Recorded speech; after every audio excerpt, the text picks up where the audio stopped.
आप देख रहे हैं वीडियो में कि ऊपरी वस्त्र ही धारण कर रखा है, उसी प्रकार एक ऊपरी वस्त्र धारण कर रखा था। मैंने तुरंत अपना वस्त्र निकालकर उस बालिका को दिया, जिससे उसने अपना शरीर ढका। फिर मैंने अपना वाहन रोक करके वहीं स्पॉट पर खड़े होकर के तुरंत ही उस बालिका से पूछा कि तुम्हारी दुर्दशा किसने की है। उसकी आंखें पूरी स्वेलिंग से भरी हुई थी, पाँव में पूरी ब्लीडिंग हो रही थी, आंखें उसकी बिल्कुल भरा रही थी, बार बार वह अपने शरीर से लड़खड़ा रही थी। मेरी आंखों से देखा नहीं गया। मैंने उससे पूछा कि बहन, आपकी हालत किसने करी है और कौन है तुम्हारे माता पिता, कहाँ है, तुम यहाँ किसके साथ आई हो, कब से इस क्षेत्र में हो। लेकिन वह बालिका अपनी ही भाषा में कुछ बोल रही थी जिसे मैं समझ नहीं पा रहा था।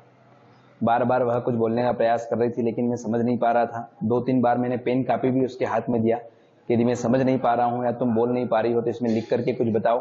यदि अपने माता पिता का मोबाइल नंबर जानती हो तो मेरे मोबाइल का मैंने कीपैड निकाल करके दिया कि इस पर लगा करके बात करो, या आप पेन डायरी में लिख करके मुझे बताओ।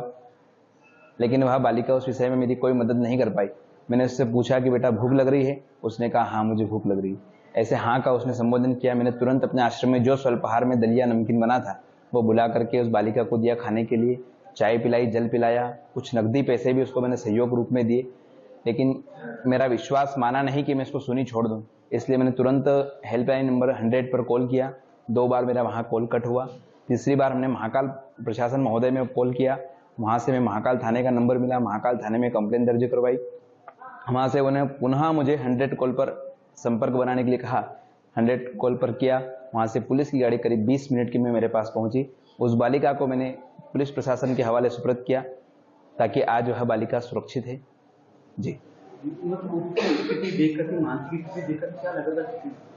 देखिए उसकी स्थिति देख करके क्या लगा था, जो है कि सभी को पता है कि वह बालिका पूर्णतः अत्याचारों के, दुष्टों के अत्याचारों में वह पूर्णतः से घिरी हुई थी।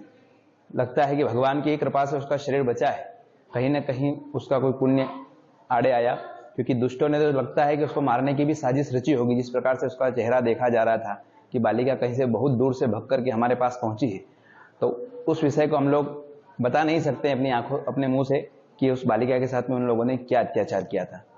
बाकी इस विषय में चिकित्सा ने पूरा, जो है कि हॉस्पिटल ने पूरा इस विषय के ऊपर पूरा ध्यान देते हुए सभी को बताया है कि उस बालिका के साथ किस प्रकार से जो है उसके साथ अत्याचार किया गया था। ऐसे दुष्टों को सजा मिलना चाहिए। धर्म की नगरी है, पावन नगरी है भगवान महाकाल की।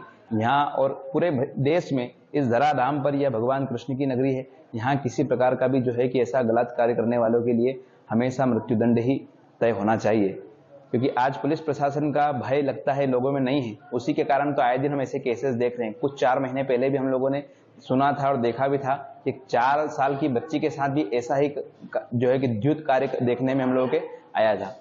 तो प्रशासन महोदय भी इस के ऊपर ध्यान दे।